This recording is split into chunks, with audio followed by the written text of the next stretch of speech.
Begin Podfix Network transmission. In 3, 2, 1. You're fly fishing in a stream, getting those ankles wet, or deep in the ocean, casting nets. Fish nerds. Fish nerds. Fish nerds. It's a podcast. Hello and welcome to the Fish Nerds, a show about fish, fishing, and eating fish. It's always interesting, usually funny, and mostly true. I'm Clay Groves, Chief Executive Fish Nerd, a licensed fishing guide, your best friend, and with me once again is the crappie hippie, John King. How are you? I'm doing great, Clay. I am doing great. I'm a little frustrated, but you know what? Let's not let things get one down. I like to think it's my fault you're frustrated. I've gotten used to you, man, but I cannot get used to the mother nature. She's been kicking my butt this month, and I guess she kind of kicked yours too. So it's been a little frustrating. Yeah, big storms today, lots of rain. But you know what? The good news is rain is good. We need it, so we won't have a drought this year at least. Well, see, I'm on the opposite end of that. We've had a spring drought, which is really a pain, but we got a special show for everybody tonight on one of my favorite fish in all the world. You like bass fishing. I love bass fishing. But we're talking about that green thing, that brown thing, that spotted thing, that ditch pickle, that bronzy, that Kentucky bass. Mm-hmm. I'm talking about the bass of truth, brother. Bass of truth. Well, it's funny. One of my favorite things to do on a fishing forum on Facebook or something, when someone puts a picture of a largemouth bass up, I always say, hey, nice sunfish. Because it's not a bass. Let's talk about your true bass, John, because I'm excited about this. We've got a great show about true bass coming up for you all tonight. Hope you learn some stuff. We're going to be talking about one of my favorite fish to pursue, the white bass. We got some stuff on stripers as well and wipers as well. And we're going to talk about all the true bass, including a little bit maybe about white perch and maybe a little bit about yellow bass. You know, not a whole lot, but the big three, we are all over it tonight. Okay, so I got some true bass talk for you tonight, Clay, and for all our wonderful listeners out there. We're going to start off with two old farts talking fishing, me and the professor talking about some white bass adventures. And then guess what? I got Todd Correa in the house. Back again, huh? Back again, our great new correspondent. He's already sent in 2 dynamite pieces, and we got together and did a back and forth on springtime striper fishing in the Salt Pond area of New England, where he does most of his striped bass fishing, and that's going to be a lot of fun. And then let's just have for dessert there, let's finish it up with a report from the one and only Jeff Danaldson on how to fly fish. Oh, that's our effing librarian. The effing librarian, but he's coming on. He's a fly fishing nut. And he loves to fish for those white bass and especially wipers with his fly rod. He is inseparable from that stick. It is pretty impressive how dedicated he is to that pursuit. So that's what we got coming up. It's a real earful, John. It's going to be. If you don't like the true bass, then you might as well move on because that's what we're doing. That's what we're after it. All right. So what's first? Let's go. Two old farts talk fishing.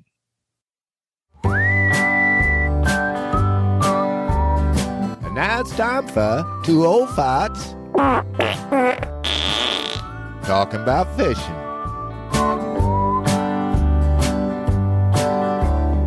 Hello, everybody, and welcome to Two Old Farts Talking Fishing. I got the professor here in the Glasswater Studios this morning, and what are we getting ready to go do this morning, my man?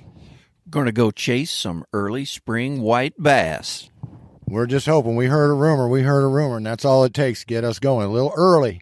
But like I say, that's all it takes to get us going. So we're going to tell you a little bit about our white bass adventures, hopefully get back and tell you how well we did. But let's talk about some white bass and how you go fishing for these springtime whites. We're just going to take the basic when, where, why, how, that sort of thing. So let's talk about when. When we're sitting here in April, the violets are starting to bloom, which is a vital, vital sign. Even if the temperature range gets where you want it, you want to see those violets blooming. Also, we got some good bud swell going on with the red bud trees. We're seeing some Bradford pears pop out. What else are we seeing that's a good sign, Les? Well, it seems like a lot of birds and other animals are just being a lot more active during the daytime. When you're outside hanging out, you know when it's starting to feel like spring. You can tell it's in the air. Absolutely, absolutely right. You can tell whether it's a 60 degrees coming down from something because the wind's in the north, and you can just feel it's going to get colder. Or, boy, you can be 60 degrees. You're already taking your jacket off because you can just tell from that south wind it's going to get nice and warm. So we're in that good time. So right now, what we're looking for, water temperature. Water temperature. Now, water temperature-wise, this is what you want. You want it between 55 and 65 degrees. Now, at 55, just the little males will kind of start piping into the stream, just a few at a time. It really starts rocking hard at 58 through 62. That is your peak temperature. And then when you get up around 65, party's winding down, and they get scattered and harder to catch, and pretty soon they've all gone back to the lake. So, and I'm going to talk in another piece about potamotamus fish, and we will talk about what kind of a migratory fish a white bass is. When I got the professor here, we're mainly going to talk about fishing stuff. So where are we going to go this morning? I think we're going to try and find a little creek arm. Boop! We're going to try to find a local little small river arm that we can go up, connected to some bigger area waters. So this time of year, those fish are pushing up into those smaller areas, looking for places to spawn. That's where we're going to go look for them. All right, so white bass is what's known as an indifferent spawner, and they like to lay their spawn where it's going to get some current on it. Now, the current can either be from in river or creek, or it can be on rocky shores in the actual reservoir. We got reservoirs around here. So we got these creeks, we got these rivers that feed the reservoir. And when they get to that magic temperature, we start having whites move in. And they're either going to congregate around sandbars, the drift piles, log jams, things like that. Log jams will kind of hold them up, even though others will squeeze on through and keep going up the river. That'll tend to concentrate your fish. And big rivers. You can go down and catch whites on the Call. You can catch them on the Moe. You can catch them on the Blue River going into Tuttle Creek. You can catch them in a lot of places. They'll go up some bigger rivers. And then they'll, like on a big river like the Call, they'll go up side creeks, especially if we're having a lot of rain and the big river's really getting blown out a lot. Then they won't mess around with spawning on the sand in that river. They're going to want to head up a side creek where the current's a little more agreeable, because they certainly don't want to just lay their eggs and have them just get blasted down the river. And you had a couple other good ones, Professor. What are two of your favorites? Well, this time of year, a lot of your outflow areas on the back ends of reservoirs, tailwaters, power dams, places like that. There's spring water release on a lot of these lakes this time of year. And anything that's dragging that current, putting more water in the river, is going to pull those fish up, like, say, from a larger body of water, like a river or a lake, on up into that tailwater area where they're going to start to pile up in that nice current from that outflow. And, of course, the power dams, the ones swimming upstream, like in the Call, they get up there to Bowersock, and it's really hard for them to go much further. That's another, what we call choke points we talked about in the pre-spawn bass. This is other species can have choke points, and certainly you come running up the Call, and then you turn and go up a river and toward a reservoir, and all of a sudden there's a big old dam in your way, and they ain't got no staircase, ain't got nothing. They're going to have to stop in there, and they'll try to spawn, they'll try to do this or that, but they'll at least they feel like moving, and they will congregate where they do get stopped. So that's another place you can go and look for them and be a lot more accessible to folks that maybe don't have the mobility to get up and down creeks, or don't have the wherewithal, or just plain don't have a good creek coming out of a reservoir near them. It surprises you. They'll migrate up to 10 miles as far as marked fish. I think that's the longest distance I've heard. They're kind of like a bird. They're in that three-dimensional environment. They just keep going, because they really like to find those riffles. Even though they'll do the drift piles, they'll do the sandbars, the smaller bodies of water, you look for those riffles, and that is their favorite place to spawn and lay their eggs. And it is the most wonderful place to fish. So it's absolutely too fun. Get out there in the riffle and throw your bug around and catch you some white bass. And one more good sign is when your mushroom hunting friends are like, hey, I'm going mushroom hunting. You want to go? You say, I don't want to go. I want to go up the creek and find the white bass, because when it's time for the mushroom hunters to be wandering around, at least here in Kansas, here in this part of the Midwest, then you know those whites are going to be in there strong. So you pull in the parking area, you pull in the parking spot, don't get too shook up because you see 2 or 3 other cars there, because chances are, especially if they're, you can kind of tell they've got fisherman stickers and stuff on the window. Well, they're probably in there going to compete with you a little bit for white bass space. But if they don't have fishing stickers, then they're mushroom hunters and should be avoided at all costs.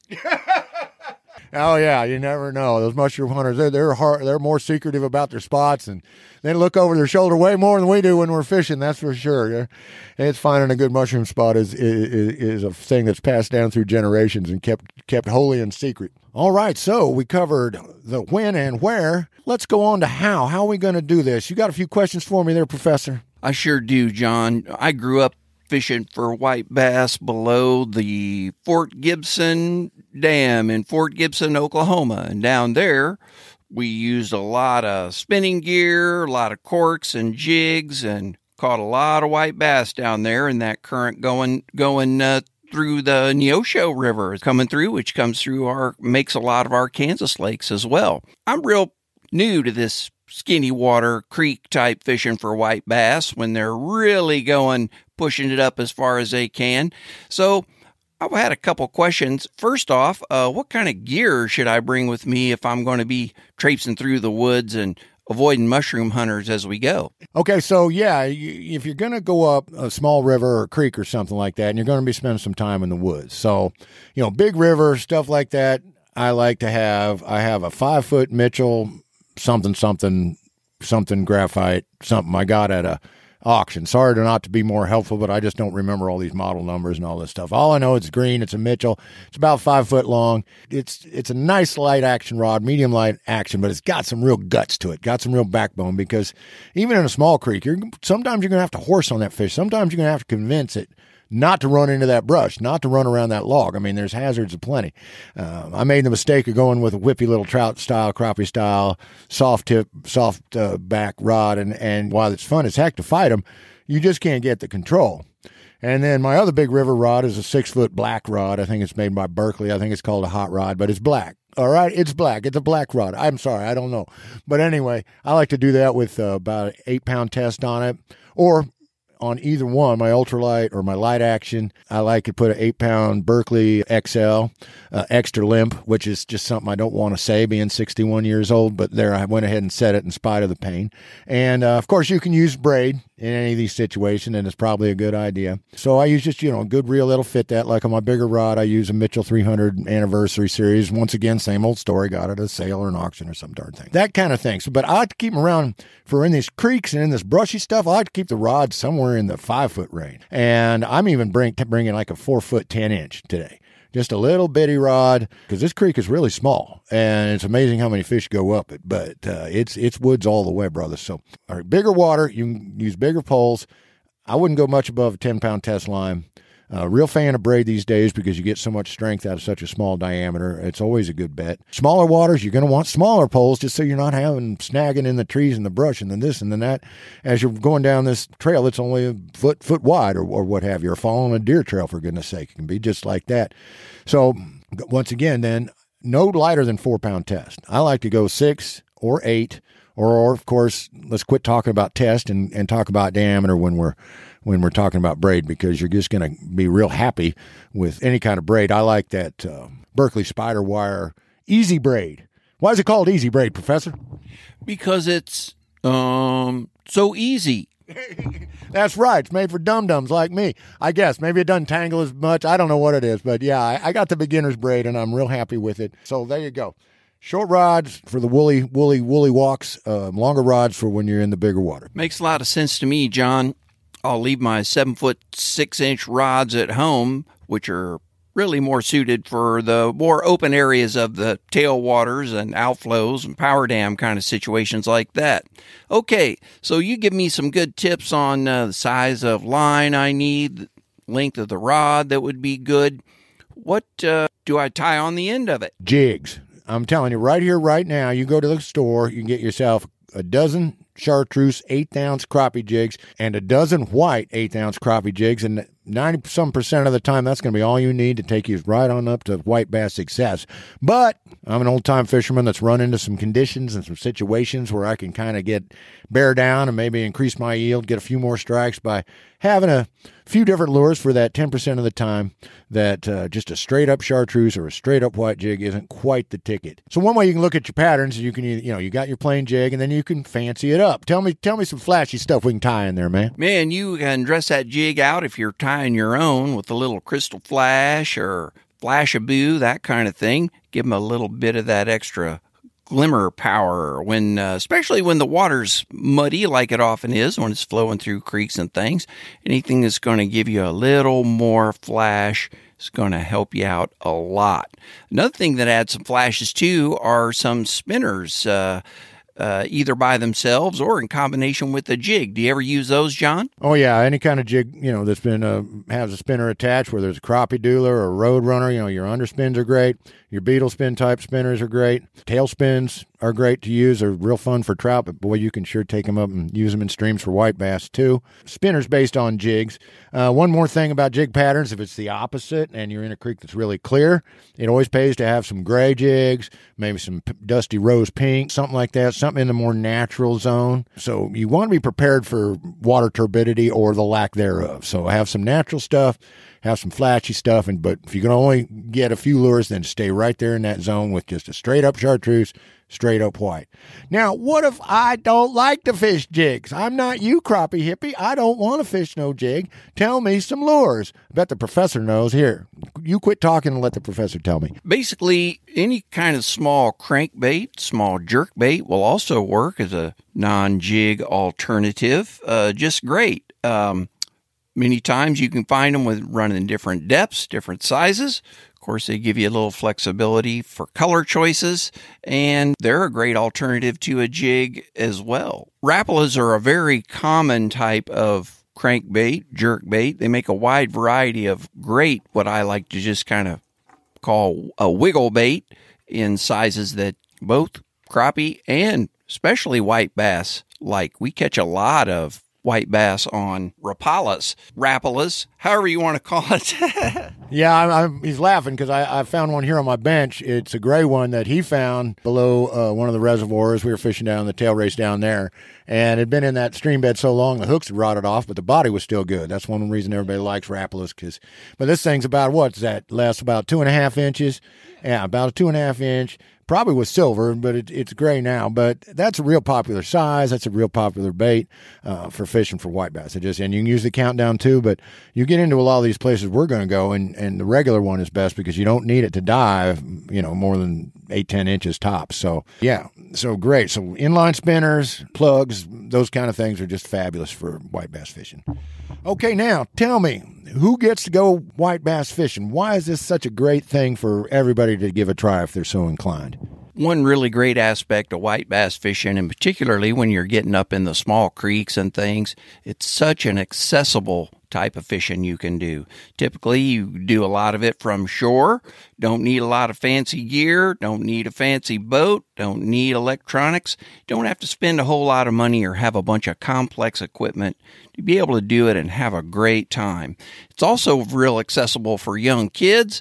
You can get them a simple little spin cast setup, little spinning rod and reel get up, and you can just go out, have a blast, and you can fill a gunny sack full of them if you really get on them. That's absolutely right. All right, so it's an everyman's fish. Normally I'm always upset because white bass aren't considered such a big game fish, but once they're done spawning, they'll come up to the shore every now and then. But you've got to have the timing, whereas now you just know they're going to either be on the rocks, in the windswept rocks on the lake, or they're going to try to get up one of these creeks, and you're going to have to research which ones carry enough water and have the right conditions. But once you get them dialed in, you've got that information, and it's yours, and you can go up there every time. So they really are. This is an everyman's fish time of fishing, and please get out there and do it. Any last words, Professor? If you ain't in the water, you're wasting your time. You're listening to a couple old farts when you should be fishing. This has been Two Old Farts talking about fishing with Les the Professor Klein and Crappie Hippie, your tree-hugging redneck from eastern Kansas, saying timelines and Valentines. Catch some white bass already now. Peace out.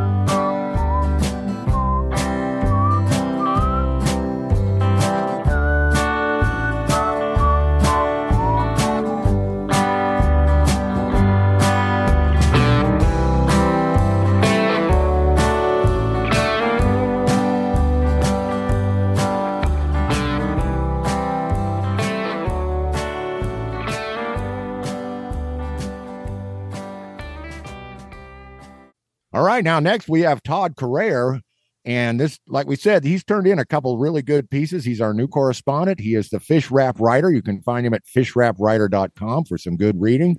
He is an amazing guy. And this time we got together and did a back and forth about striper fishing versus white bass fishing during the spring. So let's listen in and hear how Todd Correa fishes those salt pond areas of New England, which are his passion, and how he chases stripers in the spring. Hey, Todd, welcome to Glasswater Headquarters Podcast Studios. This is great. I got you, talked you in, cajoled you, coerced you, whatever you want to say, into becoming a correspondent, and you've sent in 2 fantastic pieces. But this time, we get to talk about stuff. How you doing tonight, Todd? I feel very honored to be in the hallowed halls of Glasswater. I'm very happy to be here, of course. This is a big honor for me. Thank you. Well, I am glad to have you. It's great to see you, and always great to talk to you. And what we're going to do tonight, I've got white bass fever, brother. And right on. I wanted to do some stuff for this show on the true bass. There's nothing wrong with the ditch pickle. There's nothing wrong with the bronzy. Nothing wrong with spots. Nothing wrong with any of those fish. But they're sunfish, darn it. And we're after the bass of truth, the true bass. I love that expression, man. The bass of truth. I love that. And the bass of truth that gets your water boiling is the striper. And out here in Kansas, we have a little bit of striper fishing in a couple reservoirs, and there's a few in the call, but mostly we're all about white bass and wipers, buddy. So let's just go back and forth about white bass, striped bass, things like that, where they're the same, where they're different. Because I really am just so taken with this. Everybody from the Atlantic coast, especially the folks up in the Northeast, well, everywhere, all through the Carolinas. I have a couple buddies in the Carolinas, and I mean, it's just all up and down. They're going for the rockfish. They call them rockfish or rocks, sure, and stripers, this, that. Fascinating. And the complete fishing culture is legit as largemouth bass fishing or trout fishing or any of that. So absolutely. So let's just get down. Since we're hoping to get better weather, we would take better weather. Actually, we'd take any weather other than what we're having, because last year it was cold and rainy, and it only got warm enough for them to run for a couple of weeks. And now this year it's been so dry and bony in the creeks and too hot. It's been really weird, but we're all turned on to get after our white bass. They're running in the creeks, they're running in the rivers. And you said something to me last time we shot messages back and forth about the stripers going up to Maine. So I'm going to let you start. You tell me all the cool things about striper spawning. I guess honestly, the best image I can give you is that up here, striped bass are kind of like the perfect game fish. They're beautiful to look at with their 7 stripes. They are aggressive feeders. They're aggressive on the line. They put a big fight. They got to give in sometimes once they're close to the boat, but they're really aggressive fighters. And they're all over the shoreline for most of the warm water months. So, like we have bluefish kind of come and go, the false albacore and the bonita kind of come and go, but the stripers are here pretty much, the whole warm water season. So they're a primary target for us. For those people who choose to keep them, they are pretty good eating as well. So they're kind of like from an angler standpoint, they're kind of like the perfect fish. Well, so, you are right. Sorry to interrupt you, buddy, but you're a little spoiled. Every rockfish, every striper I've ever eaten, I thought it was outstanding, man. Outstanding. They are good. I mean, they're a tasty fish, and they hold up for a couple of days. The old expression up here is fish and family both get old after 3 days. So, stripers are in. They're just now making their way up from the Mid-Atlantic. Most of the fish have been in the Hudson or the Chesapeake for the winter, and now they're coming back up north as the water. I fished 2 Saturdays ago. The water was about 46 in one of the ponds, which is a salt pond fed by the ocean. I fished last Saturday and it was 61. So the water's coming up with the tides. The water's warming. The bass are following the fish, following the bait. River herring are here, which I know you want to chat about. The river herring, the alewives, and the bluebacks are here. It's a primary forage fish, so the stripers are very happy to greet them at the river mouths, and they're working their way north and east as the river herring are. At this point, river herring are from where I am in Rhode Island. They're through Connecticut, Rhode Island, and onto the Cape. And the bass are just starting to show up in, the last maybe 2 weeks or so. They're really starting to show up. Not great sizes, not huge fish, not huge numbers, but that's normal. We just had 2 days of rain here, so that will chill the waters, and that will probably slow their migration down 4 or 5 days or something. But we're right on the cusp of seeing a whole wave of bass from the Mid-Atlantic come all over our beaches. And are they in there to spawn, or are they mainly chasing these bait fish, or what's the story there? Both. This is a natural migration. This is a millennial-old migration. They will spawn.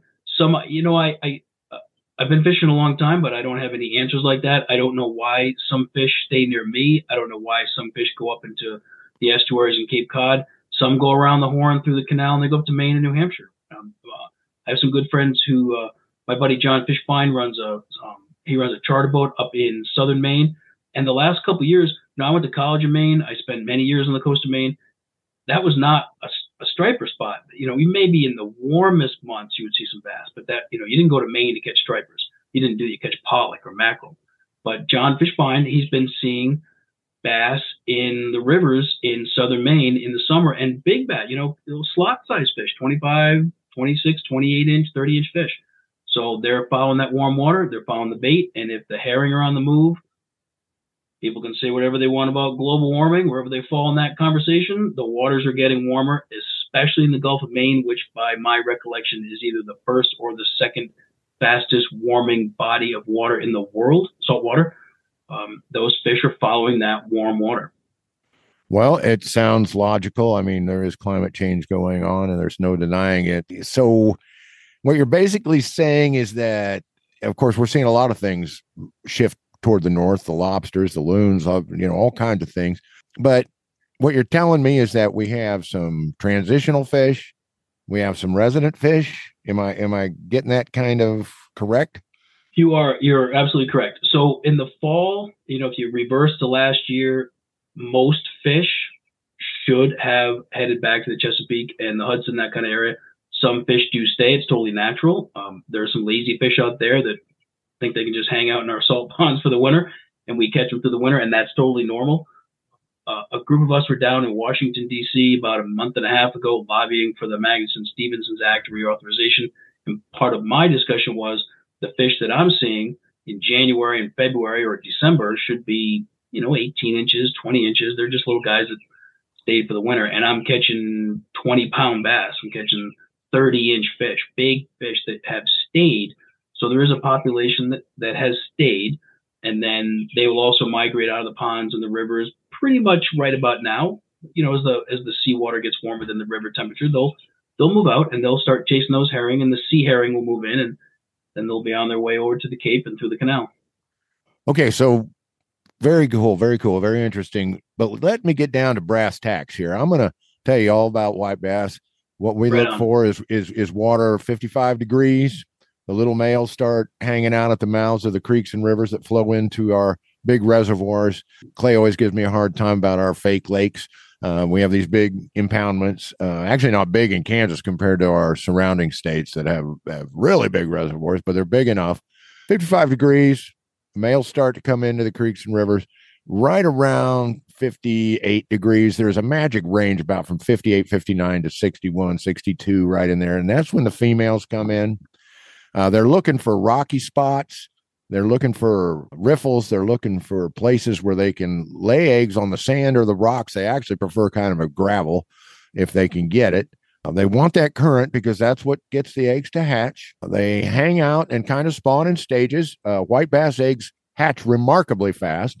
They hatch in 2 to 3 days because Kansas rivers are variable. All the Mississippi drainage rivers are variable. The white bass is a Mississippi drainage fish, and we can get a rain and the river will rise 6-8 inches in no time.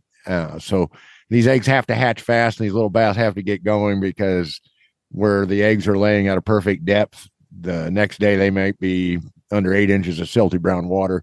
So they got to get hatched and get on and out of there as quick as they can. So we're talking 55 to 65 is the optimum range for catching white bass on the spawn. You need to either get up a creek and find some riffles, get up a river and find some riffles or rocky areas. If you can, I mean, we do have big rivers like the Neosho that the riffles are way, way, way on up, and they mainly use rocky banks or this or that. They don't really have the riffles. It's kind of a wild, and it is one of those fisheries that is world class. Whereas 2-pound white out of a creek in any other reservoir, you catch one in the Neosho, 3-pounder is not going to get you that much praise, and 4 and 5-pound fish are known. So there's what we're looking at now. If they end up having to stay in the lake or choosing to stay in the lake because they're similar to any migrating spawner. They do kind of try to get back to where they were born if they can, but they're not dead set on it. Like this year, the water's so low that a lot of them can't physically get where they want to go. Okay, so the point I'm trying to make, Todd, is that if they get stuck in the lake or choose to stay in the lake, they're going to look for similar types of substrate like they would in a river or a stream. They're going to like rocky shores. If they can get smaller rocks, great. If they can get gravel or pea gravel, that's number one, but sand will do, and even hard clay will do if that's all they can find. But my favorite points if I'm fishing for them in a lake is going to be get on the riprap, find places where the riprap has degraded. Also follow the professor's advice, find where the riprap is degrading and transitioning into sand or clay. That'll be a super prime spot, and get yourself on some white bass in the still water because, especially in Kansas, there is enough wind action to create wave current that will provide the necessary circulation to get their eggs to hatch, and they're off and running right there in the lake. So talk to me about stripers like that. What temperature am I looking for? If I want to find some spawning stripers for whatever reason, what am I looking for? What's going to draw them in to do their thing? Well, there's kind of two answers to that. You're not really up here. You're not really looking for bass that are spawning. They're related, but they're not. We're watching that migration for the fish in general, not so much where they're spawning because they do go in the estuaries. The shallow water, kind of like that. They're chasing river herring, which are up here are basically alewives and bluebacks, which, like you referenced, alewives and bluebacks have this absolutely phenomenally incredible natural ability to find their natal waters, the river they came out of. They can, they may end up in Florida next year in the ocean, but then they're going to come back next year and come back to the river where they were spawned. Bluebacks spawn in the moving water. Alewives spawn in quiet waters. They go up into the ponds. So we're targeting bass, but not really so much for their spawning. It's just this massive mass migration of fish out of the Chesapeake or in the Hudson, that area where typically they spawn. They do definitely spawn up here. I'm sure there's some up in New Hampshire, Maine. I'm sure there's spawning activity there, but we're basically targeting the migration itself, not so much the spawn. All right. So do they ever go up rivers? Like I know guys in the Carolina, I have a friend that catches, I think it's in the Pimlico River, go up in these rivers. You mentioned rivers in southern Maine. So the runs of these forage fish and the striper spawn kind of coincide. Is that what I'm hearing? They do. And so maybe next year you take a vacation to Florida and you're only going to go for a couple of weeks. And then you get down there and realize that like you had an uncle who passed away and left you a bunch of money. And you decide, screw it, I'm gonna spend the winter in Florida. It's kind of like these fish should move south and they should go home to the estuaries, the big grand estuaries of the Hudson, the Chesapeake, and et cetera. But some of them stay. I'm not sure how many will stay in the New Hampshire area. There's probably a couple, maybe in the very southern reaches. But some of those bass will stay. They will decide to spend the winter because, again, wherever you fall in the climate change conversation, our waters are warmer, and we're seeing forage fishes like menhaden, the pogies, or whatever you call them down there, the menhaden and some sea herring, and mostly river herring, that do stay. They're still bait because the waters are warmer. That whole cycle is, so it's kind of keeping them or encouraging them to not go home. So again, we're not fishing the spawn itself. It's that bigger overall migration. Once it gets warm, what is this, April, May, June, July, August, those fish are staying in the sea. They're not going in the rivers or the salt ponds because they kind of get too hot. Now we won't go down the cinder worm rabbit hole, but there's certain events that may call fish into shallow water, into a pond or river, but generally they're staying on the beach, they're feeding on, and we start getting silver sides and other larger bait fish. Okay, so not similar in that respect. They're mainly going after these bait fish, going after the cinder worms. That's around Mother's Day. I remember that much about it. Amen. And Well done. Well done. Yeah, I'm totally down with it. So when you get cranked up, you just told me we just missed something, a herring run or something. You were all cranked up because you knew that was what's going to bring them in. But when you go to chasing them, it's not because they're spawning, it's because they're after these forage fish that are gathering, or cinder worms that are gathering, or what have you. Sure. And the other thing is, also have to remember these fish have come a long way. They have swam from the Chesapeake to New England, and they're hungry, and they need protein. They need calories. They need protein. So they're on those high protein fatty fish like the menhaden, the sea herring, and the river herring. So last Saturday, there's a herring run near my house. I've been fishing all my life. I'm wicked smart. I know there's river herring in there, and I couldn't find the river herring were in there. I saw them on my machine. I know they're there, but the ospreys were overhead, and the ospreys are feeding on the herring. So the bass, I saw them on my machine, but I also saw them with my eyes, and the bass wanted no part of it. They just kind of sat around and said, I'm not going anywhere near some big old osprey that's going to pick me up and carry me home. So you should follow the herring, but it doesn't always work. Well, let me ask you a question. So Sure. when you get those white bass in there, what are you using for lures? What are you fishing with? Well, me and the professor are going to talk about that in another piece, but I'll clue you right in. Well, I don't want to be a spoiler alert. It's all right. We can be repetitious. It's no problem because it's very simple. My favorite lure, the simple marabou jig, is your number one go. And if you're into plastics, well, the good old twister tail just cannot be beat. I see people using the twister tail on a Roadrunner head or a beetle spin or by itself. But the twister is absolute king. Paddle tails, of course, are good. Shad bodies are good.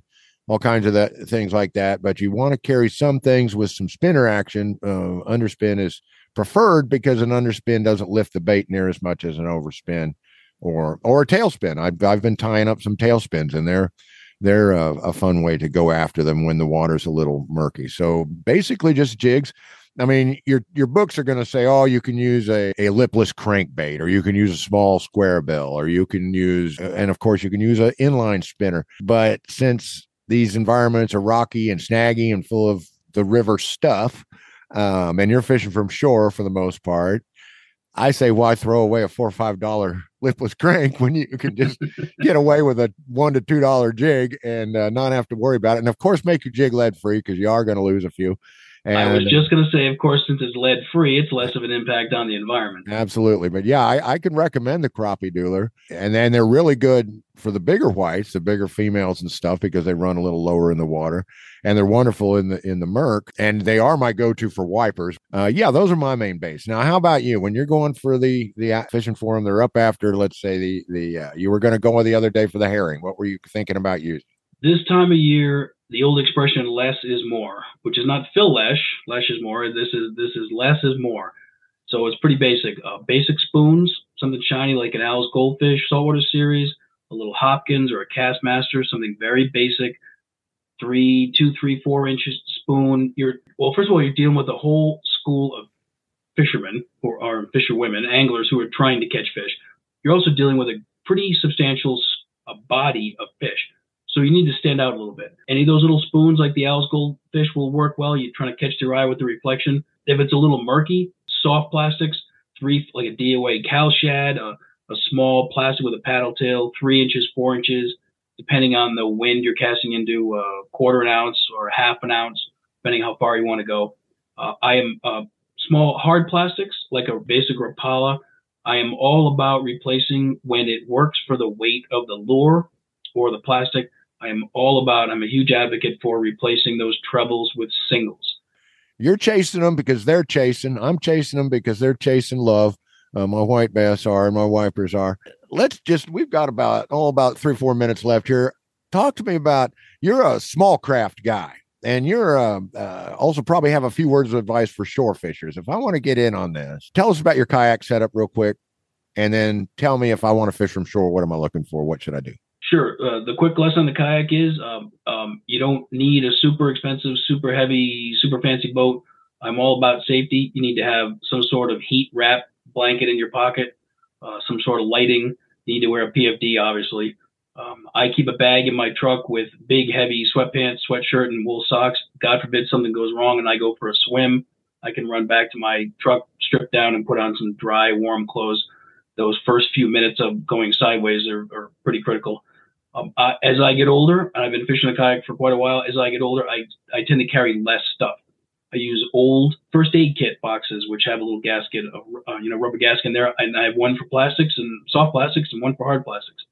I carry 3 rods. I don't carry a whole lot of stuff because generally, if you pay attention, you should know what the fish are on. So, if they're on the mackerel, you need a couple of mackerel patterns, some bright, some dull, some dark, depending on if the water's stained or the skies are cloudy. Everything on that kayak should be tethered. I'm a big fan of everything I have is tethered because you don't know. 4 or 5 years ago, I get into an albie. It turned me around backwards. I damn near broke my neck going backwards, and I almost lost everything I had because it was so strong and came on so fast. God forbid something happens, including the paddle you're holding, should be tethered to your vest. So if something happens, at least you have a paddle. You got something to hang on to. You can wave to another boat or something. Oh my goodness, this is so fantastic because you hear plunk, that's it, man. Those pliers are gone. That rod is gone. Your sack full of lures is gone. So I hear that. Yes. And with no disrespect to my lovely wife, I hope she does not listen to this and find out how much stuff I have dropped overboard, from iPhones, pliers, yes, rods, reels. I lost one of my favorite rods my whole life. I lost overboard in 6 feet of water in a salt pond and never found it. So it does happen very quickly. That's because we wade and we can get our waders on them sometimes if we have to, and we'll wade after these. And you want stuff tied on. You want it tied on because outside of your rod and reel, it is so easy to mishandle your pliers, to mishandle the lure, to mishandle anything. You develop a new patience and a new sensitivity and kind of a more of an introspective quality. You cannot rush around. You cannot shortcut. Okay, so one last thing. You're right. Yeah, honestly, I'm sorry to keep it one more second. No. You develop a routine where when I want to switch rods because, all of a sudden the bass are on the top and I need that splash walk, it's a different rod. I take the minute, I unclip it, I unclip the other rod, I put it back in the rod holder. It takes, 30 seconds, but you get used to it because when you reach back to get it and you bump it overboard and you drop $300-400 worth of gear overboard, it'll only take you once to realize you should have put a 50-cent piece of bungee cord on it. Absolutely. Hopefully it only takes you once. I mean, hopefully we've got people out there shaking their heads, I know my motto is I must have done it 20 times, but then Amen. I got smart. Amen. All righty, Todd, I'm on shore. How do I catch a striped bass? Is it possible? It's a little different from the shore, but not terribly difficult. Obviously you need waders, you need boots with corkers because we do have a lot of rocks here in New England. 10-foot rod, 30-40 pound monofilament with a 30 or 40 pound fluorocarbon leader. The lures are generally bigger if you can fish with live eels. If you're that motivated, live eels is almost always the best way to go. But there's half a dozen lures we can get into one day about, some swimmers, some top waters, some deep waters, some dannies. Lures tend to be a little bigger, a little more cumbersome to carry, but you can also go wading with 8 lures in your bag and slay the fish. Okay. Fantastic. I love that ethic. I love that idea. But am I looking for jetties? Am I looking for a beach? Am I looking for a sandbar that's off the beach? Am I looking for a river mouth? What am I looking for if I'm going to pick a spot to go shore fishing? Right now, April, May, early June, when these fish are showing up, yes. You want a rock wall, you want a jetty, you want a rock pile. Not only are they hungry, but they're also looking for a place to take a break. And striped bass are very smart hunters. They're very conservative with their calories. They'll sit behind a boulder and wait for the bait to come to them. You're looking for the backside of rock piles, the backside of a sandbar, anywhere where there's eddy, much like, when you're out there trout fishing, you're looking for those eddies where the water provides a place for the bass to sit almost motionless and wait for food to come to them. It's just common calorie efficiency. And then a little later on, when the water gets warmer, gets a little more challenging, they go deep to stay away from that 70-degree water. They want to be in that high 60 range, mid 60, high 60s. Then you got to go a little deeper. It gets a little more challenging, but that's when you do the live eels. If you want to talk about rigging some live eels, that's a whole nother conversation. Oh, this is crazy. This is crazy. We're going to try to keep these pieces short because We do hour-long segments and people forget what we said at the beginning and so forth. We've decided that it's better to do shorter pieces and just revisit the topic over and over and over again because, hey, fishermen don't like to talk. Talking to. Yeah. I don't even remember who you are. Well, you know, us fishers, we hate talking and we hate talking about the same thing over and over again. Right? Uh-huh. So I got a couple stories for you. I'll tell you 3 or 4 times. Exactly. Well, thank you, Todd, for filling me in. It's interesting the way you chase them versus the way we chase over here in Kansas. I have a lot more I could say. You have a lot more you could say, but we're going to wind this up right now. Thank you so much for joining me in Glasswater World Headquarters tonight at the podcast table. And our listeners are going to get some stuff out of this. I just know it, whether you're fishing in that Mississippi drainage for a nice chunky white that's going to bend your stick really well, or looking to get your string stretched by a striped bass. Thank you, Todd Carrere, for coming on tonight. My pleasure. And this has been Crappie Hippie, your tree-hugging redneck from eastern Kansas with Todd Carrere. Check out his column at fishraprider.com. It's a great column. Read it when you can. It's a great read each and every time. All right. Tight lines and Valentine's, y'all. Peace out. Thank you, sir. Thank you, man. And finally, we're going to get Jeff Danaldson in here, the fish nerd librarian, who is also a fly fishing nut. And he's got some really cool things to say about chasing after white bass and wipers with a fly stick in the spring run. So exciting. Hey, it's Jeff the Effin' Librarian here. It's late April, early May, and that means around parts at least, it is white bass and wiper time. And the run's been kind of late this year, and the weather's been weird. It hasn't decided whether it wants to be warm or cold, and it hasn't rained a lot, or maybe it did in one spot, but it didn't rain enough in another place. So we're depending on, this is a spawning run of fish. They're coming up out of reservoirs or larger rivers into smaller waters to try to spawn. And they'll spawn in the reservoirs they can, and I know there's some reservoirs that's where almost all the entire spawning comes from, but they like to run up smaller rivers and get up into the riffles and the gravel and stuff like that, and that's where they want to spawn.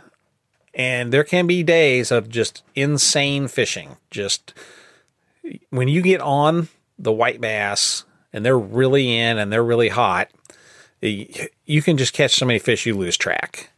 You know, it's not unusual to have 100+ fish day. It can happen. Well, I shouldn't say it's not unusual. It's not impossible. It doesn't happen all the time. But when the stars align, you can have crazy, insane days of fishing. And I prefer to do this with a fly rod of some sort. And John's out there with his spinning rods, and, he's trying out his various, lead-free systems that he's got, and he's got jigs, and he's got little underspins, and, he's got all sorts of stuff that he's working. And I'm going to go out there and I'm just going to fish fly rod. And, there are times when I've kicked myself and, man, I should have brought a spinning rod. I should have brought a bait caster, but I just don't. And by limiting myself, it makes me be better at the fly fishing. I have to learn how to adapt what I've got to the situation at hand. And so I have a couple of different ways I prefer to do this. If I'm in a really small creek, like the one that I can't name, but that is like John's secret spot, you can very easily fish this with a tenkara rod. There's no wipers in this system. It's all white bass, and it's a small stream. And this is ideal for tenkara. Tenkara is meant for small streams. It's not really meant for big water. You can use it in big water, but that's not really what it's meant for. And here we're getting really close to, real tenkara fishing, although they would tell you it's not tenkara because it's not a trout, but we're just drifting a fly. I'm dead drifting a fly in the current and then waiting to see if it gets hit. And this works really good when the fish are not super aggressive. This is where I really find that system to work the best is that I'm trying to see really light bites, and I'm just dead drifting a fly along through, likely lies, and it's lightly weighted. It's not super heavily weighted. It gets down enough, but not dragging on the bottom. And because of the way the Tenkara rod works, the line is really light. You can hold it off the water. There's no slack in the system at all. You can see a very light bite in your line. You know, you don't have an indicator or anything like that on it. You're just looking at your line. And you can see a very light bite, and you can, because there's no slack in the system, you just lift up your rod tip and you immediately set the hook. And so this works really well when they're not particularly bitey. A lot of times when the water's a little too cool or it's just early in the day, sometimes early in the morning, they just aren't active, and they'll hit a fly that's put right in their face, but they're not going to chase one down. And that's where that system works really well. And you know, you're limited in fish size with the kind of Tenkara rods that I use. They're not big fish rods. They're meant for your average trout in your average situation, you know, and I've caught some fairly good sized trout in them, but things it has to be the right setting. You can't catch them in big, heavy current or whatever, but a couple pounds, you'd be all right with a Tenkara rod up to that. But, you know, with a limit of 4X tippet on those things, and I almost always fish 5X because I want to put a little cushion in there. That's kind of the limit. And so small stream, and you know, when they get going crazy too, Tenkara rod's fine, and it's fun because of the fight on a Tenkara rod is really where it's at. If you've never fought a fish on a fixed line rod, I have you do it. Go out and find some. Go get a Tenkara rod and go catch some bluegills, and then report back and tell me that you're not sold on this system now, just based on how the fight goes with a fixed line rod. But when I'm fishing bigger water and there's bigger potential fish, meaning WIPERS, a hybrid of a striped bass and a white bass, I'm going to use a regular fly rod. And in particular, I've landed on using a two-handed casting rod, which is called a spay rod or a switch rod. And the way these things work is that you're doing basically some glorified roll casting. It's really all that spay casting is. You'll hear about this, but it's all about making a roll cast. And then you do some other stuff that sets up your roll cast, how you reposition your line from, you know, it's gone downstream. Now you got to reposition so you can quick cast it back out. But it's all just roll casting. This is also really good because a lot of the places where John and I are fishing, there's trees and it's hard to do some overhead casting. And even when a river's not, or a creek is not particularly that big, I still have a problem of I can't overhead cast a whole lot. And so using a two-hander means that I can do this roll casting and not have to worry about getting hung up in the trees. The other great thing about this two-handed casting is it's so much easier on my joints. My right shoulder is aging and is starting to give me some problems. And so a lot of overhead casting, especially with heavier fly lines and heavier flies, really starts to hurt my shoulder. And the two-handed casting allows me to just much less motion that you have to do this. And so it's much, much better for me in that case. But here's the real great thing about it is these things were designed to fish for anadromous fish on a spawning run. So they were designed to fish for the original spay comes from Scotland, the river spay, and they're fishing for Atlantic salmon. And then that fishing technology kind of got picked up by people in the Pacific Northwest to fish for salmon, Pacific salmon, and steelhead. And then some people started to downsize the whole system a little bit to fish for trout. And then other people went, I bet these will work really good for bass. And specifically, some guys down in Arkansas started using them to fish in the White River system for white bass, WIPERS, and there's some full-on stripers in some of the systems down there. And that's where I heard about it from, I heard it on a podcast. And I said, that makes sense. And so I bought one. And then I bought two. And then I bought three.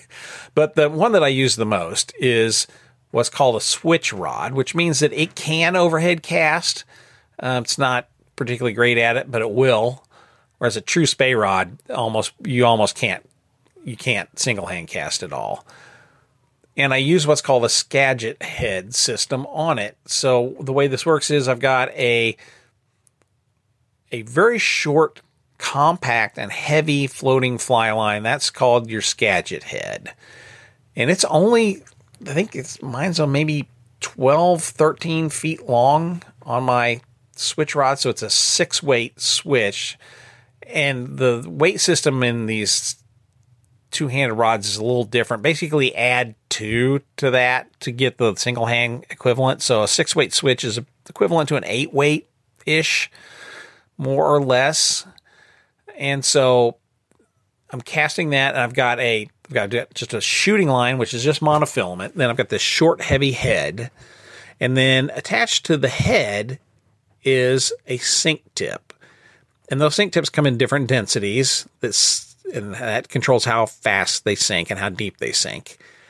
And you can switch those out. And that really is the key to the whole system right there, is that, I can use, there's even a floating tip that I can use. I don't use it very much, but, I can use an intermediate and it goes through a series of sink rates, and they come in various lengths and whatever. But this allows you to get the fly at just the right depth, because you don't want it to be too high in the water column. Most of these fish are down close to the bottom, and so we want to get the fly right in their face, but I don't want it to be hanging up on the bottom all the time.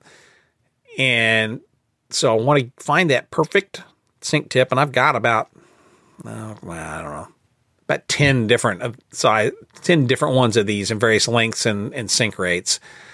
And you can kind of dial it in to find that perfect sink rate for where you're fishing at right there, right now. And those vary between 5 to 12 feet long. And they're just made out of like a fly line material that sinks. It's actually impregnated with tungsten.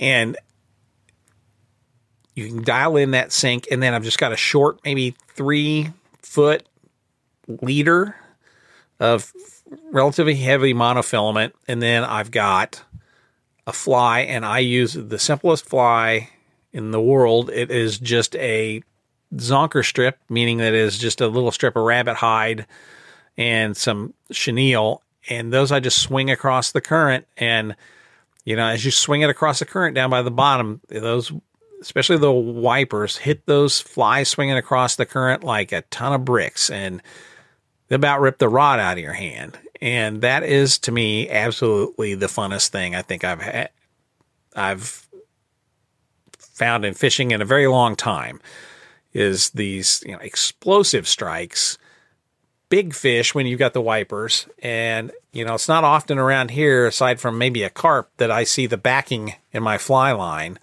And one of these good-sized wipers will do it to you. If you hook them in current, they're off to the races, and you're going to see your backing.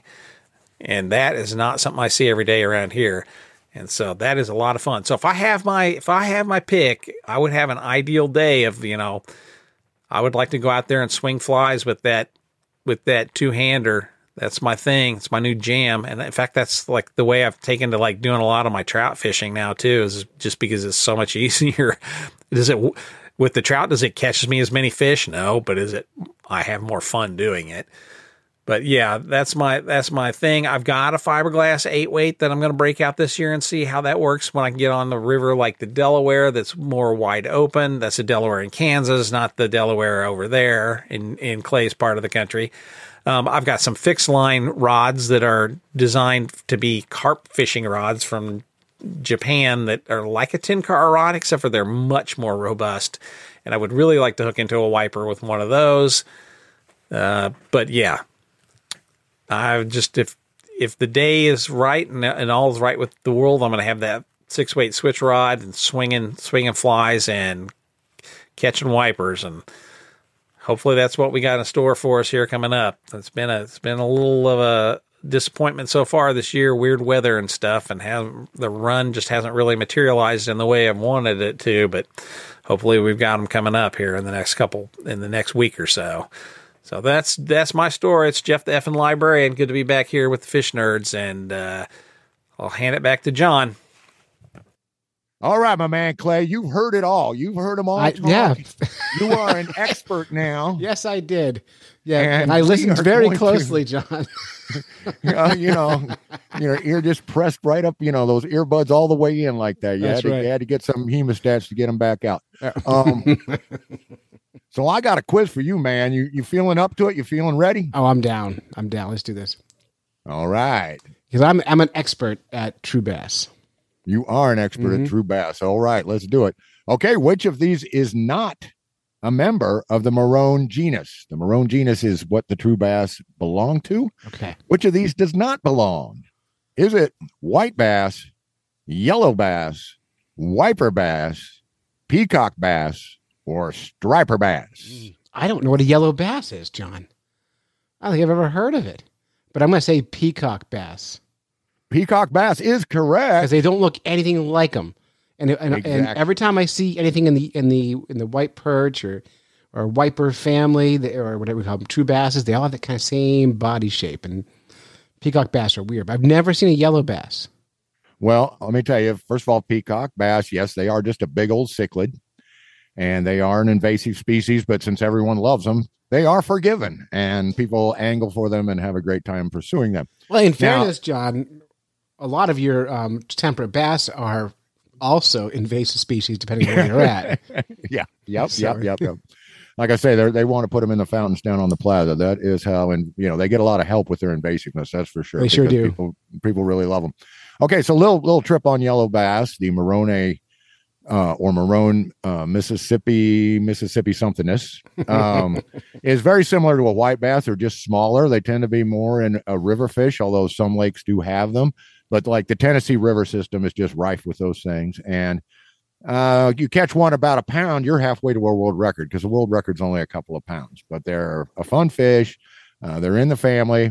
They're excellent bait for big catfish. And they're on my list. I just got to catch one. Yeah, I'll drive all the way to Tennessee just to catch a 10-inch yellow bass. You bet I will. I'm down. I'm all right. But you know me, I love a new species. So it's been a couple years since I've seen a new species of fish. So I'm itching to go find some new fish. Well, same here. Okay, now let's talk about wiper bass. Which of these is not a nickname for a white bass striper cross? All right. Cherokee bass, white rock bass, hybrid, wiper bass, sassy bassy. Oh, there's more. Sunshine bass, palmetto bass, prairie steelhead. Which of these is not an? Only one of them is not. That's a subjective issue, my friend. I can explain. Just make your picks. I think you made up 5 of them, but sassy bass is the one. Sassy bassy is not a nickname for the white bass striper cross. Right. Now, the Cherokee bass has kind of gone out of vogue because that was the first place they stocked them. So that's how that name came along. White rock is something that they call them on the East Coast. Hybrid is something they call them down south. We have wipers on the East Coast? Here and there, yeah, because I don't know. I just know that's, I mean, it makes about sense. White bass and rock bass, and so they call it a white rock. I mean, it makes sense that we have white perch and striped bass here, right? Right. But I've never heard, even though they live in the same waters here, I've never heard of a hybrid version in New England. Well, it doesn't mean they don't exist. Well, I'm talking the whole East Coast, my friend. Oh, I am egocentric, John. I don't care about that. Yeah, well, everybody loves their home ground. Listen, well, New Hampshire people do. has 18 miles of ocean, and it's the most important 18 miles on the East Coast. Yeah, okay, well, I will not argue that, but I do know that if you get down around North, South Carolina, down into Florida, then you can start running into some white rocks. All right. Fair enough. All right. And then the sunshine bass is a cross that was developed in Florida, hence the name. The palmetto bass is a cross that was developed in South Carolina, hence the name. And prairie steelhead is Jeff's name for him, but he's out to popularize that name single-handedly. Mm-hmm. You heard it here first, folks. Jeff Danaldson, new nickname, prairie steelhead for wiper. Well, so here's the trick, John. Go on Wikipedia and try to add that name in. Okay. I did that with Collins perch. and I've done it a number of times. It takes almost a minute for the fact checkers to get rid of it. Well, keep at it, and you know what? Let's make a blog post about it, and then we have a citation that might stick. Who knows? there we go. You know what to do there. All right. Well, I know it won't work, but it's worth trying. That's all. I'm not afraid to fail, John. That's it. You if you are, then you're not trying. All right, here we go. How many nicknames for striped bass can you think of in 30 seconds? Go. Striper, rock bass, striped bass. So, that's all I know. Well, you're pretty much in. We call them stripers. And then Right. you go down south, they call them rock bass. If you like buying them at like Whole Foods down in Virginia Beach, that's all I know. Well, here's a few that I came up with that must be fairly localized. I've heard of line cider. I don't know where that. Oh, that makes sense to get lines on their side. Why not? And I can hear up your way people saying a line cider, but maybe they don't do that. No, And of course, they call them stripers. Stripers. Got some wicked stripers up here. Gotta go to Dunks and get some stripers. My good buddy Dwayne the Fish Brain from North Carolina, he calls them rockfish. Mm-hmm. Some people call them squid hounds, and then I like squid hounds. Yeah, isn't that fun?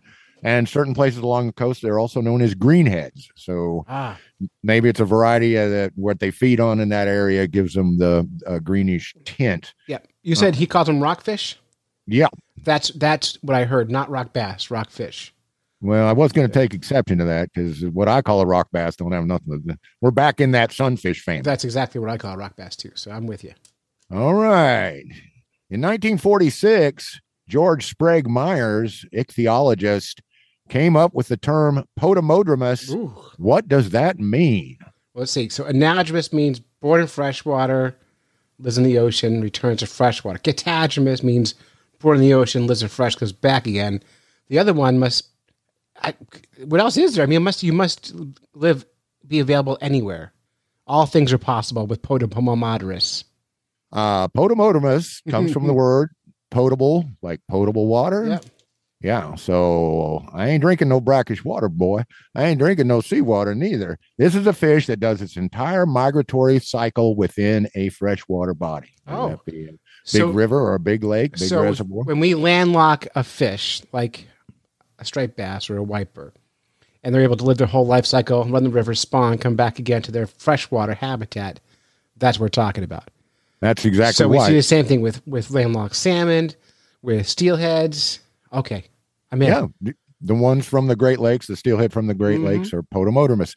But of course, my favorite is, I just said you're white because I'm saying you're right, because my favorite one is the white bass. That's our Kansas potamodromus fish that I love so much. Now, for bonus points, what about if their entire migratory cycle takes place in the ocean?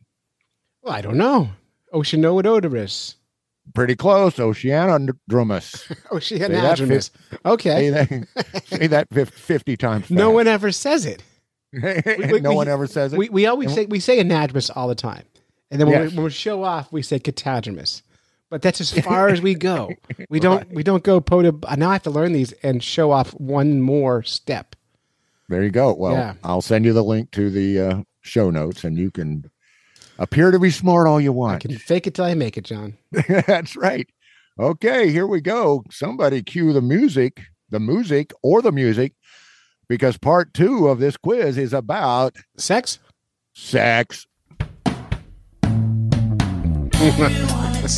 Wants to get more fish in the world.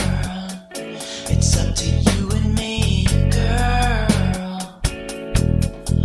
Come on.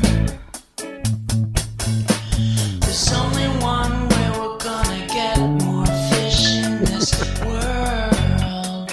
It's up to you and me, girl. Let's spawn. All right. Big thanks to the mysterious baitcaster cylinder for that music. Indeed. Okay. Which of these true bass must lay its eggs in continuous current Is it white bass, striped bass, white perch, yellow bass, or wipers who, yes, occasionally can manage to spawn even though they're hybrid? Is there more than one answer? Okay, I'll give you a clue. No, there's not more than one Striped answer. bass. Striped bass is correct Yeah. because, yeah, they got to have eggs. They stay suspended. They have to stay suspended. They can't settle to the bottom, and then the little fish hatches, and that egg sac, they just kind of float along. I'll tell you right now in New Hampshire, the white perch are spawning, John, and when you find them, there are tens of thousands of them. They're everywhere. They're really shallow water, and the females are so full of eggs, they go belly up. And they're so full of eggs, you can walk in the water and pick them up, and they can't swim away from you. They have no strength. All their effort is just staying alive to drop those eggs. It is. And I've heard of the incredible white perch thing. I've read it on the Fish Nerds Facebook group. On the list, man, on the list is something I need to experience in person. So, all right, question number 2 is, I'm going to describe some different type of eggs that these fish lay, and you're going to match them with the species. Now, your choice is striper, white perch, white or yellow bass. Here we go. Okay. All righty. Sticky egg globs. Sticky. Which of those 3 does sticky egg globs? It must be sticky egg globs, yellow. Was yellow? Incorrect. No. That is a white perch. There's some singly, but they tend to cluster into these little globs and settle to the bottom. Now, which ones do single sticky eggs that settle to the bottom and just adhere to one the gravel? by them? That has to be stripers. That is incorrect. Wow. That would be white and yellow bass. They just puke out a whole bunch of eggs and they just fly everywhere and settle into the gravel, and then the current or the wind action keeps the silt off them. And there we go. Now, which of these lays eggs in a bed? Striped bass. No, they're all in different spawners. They don't make beds. That'd be them sunfish again, brother. So Dang. just stay with your guess, because which one does free floating eggs that have to stay suspended in current, a continuous current? A striped bass. There it is. Ding, ding, ding, ding, ding, ding, ding. Heck yes. Heck yes. All right. All right. This next part is on human-enabled fish sex. All right. Because we know that wipers, or whatever else you want to call them, white rocks and so forth, are created in the lab. And the palmetto. I did not know that, John. Well, here you go. We're learning all the time. Now The I know palmetto was developed in South Carolina first, and that's a female striper to a male white bass. They tend to run bigger. They tend to, because they've got that gene from the big female striper in them. And then the sunshine bass was developed in Florida, and that's a female white bass to a male striped bass. But which one came first, the South Carolina version or the Florida version? I like to think that Florida experiments more. So Florida. Bam. No, the palmetto was first. They thought, well, we're going to get these big female striped bass that will have a lot of eggs, and then we'll just put the white bass in the tank and let them do their thing, and we'll come up with this cross. But it works both ways. Wow. A lot of things in this family can't cross. They lack hybrid vigor, but for some reason, and they say white perch is closer related to the striper, Right. but they don't produce a strong hybrid. For some reason, being one step removed and having that white bass gene gives you a very powerful, very wonderful game fish. Well, that's amazing. I have to experience that fish, the wiper. I've not ever caught one. So, well, I'd love to introduce them to you sometime, because it is crazy, crazy, crazy fun when you can get into them. mm-hmm. Imagine it's just as fun as any big school of true bass family, because the blitz happens and it's just chaos. Exactly. It is. It's just exactly. Yep. Exactly. I don't care what species you're talking about. They can really give you some thrilling action. All right. The final question of this wonderful quiz tonight is, okay, so how many legs? Yeah. How many legs does a female striped bass have? All legs up to here, John. All righty. How many eggs can a female striped bass lay? 50,000 to 150,000, 500,000 to 1 million, 500,000 to 4 million.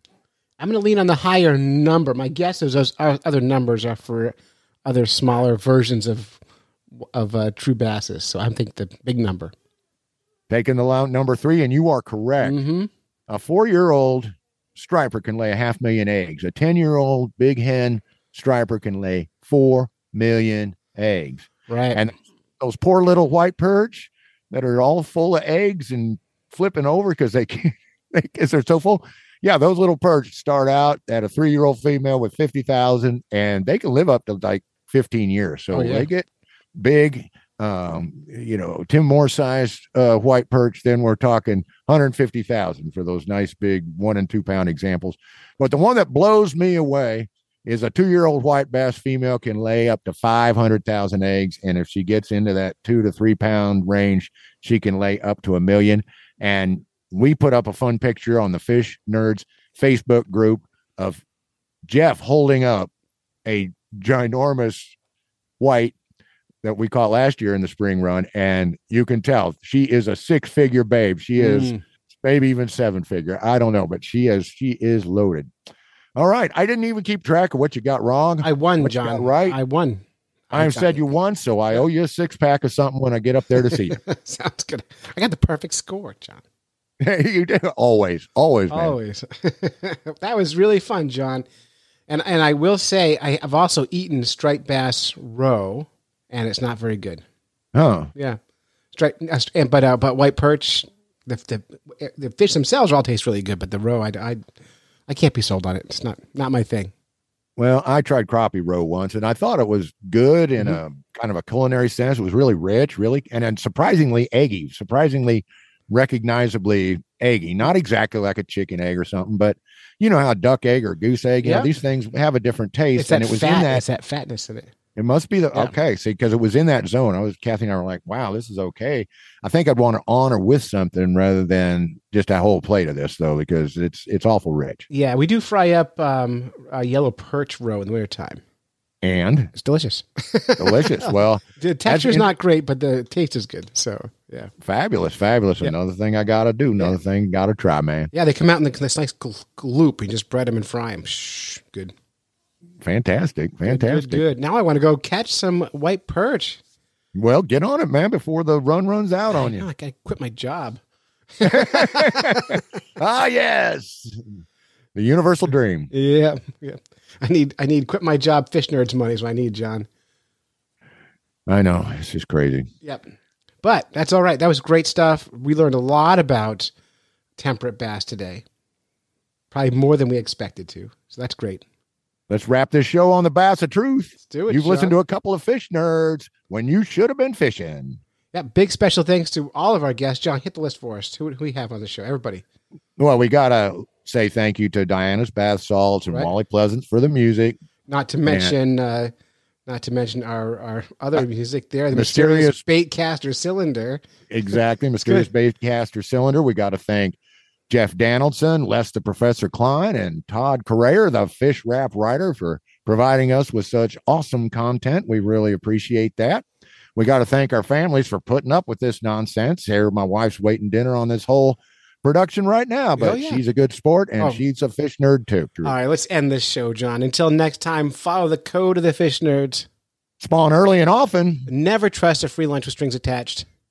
And swim against the current every chance you get. You did it, John. You made a podcast. Whether you're fly fishing in a stream, getting those ankles wet, or deep in the ocean, casting nets, fish nerds. Fish nerds. Fish nerds. It's a podcast. Just for the halibut. Fried in a basket or broiled in a pan. Eat it raw like you're in Siam. Fish nerds. Fish nerds. Fish nerds. It's a podcast. Woof. Yeah, whirlwind.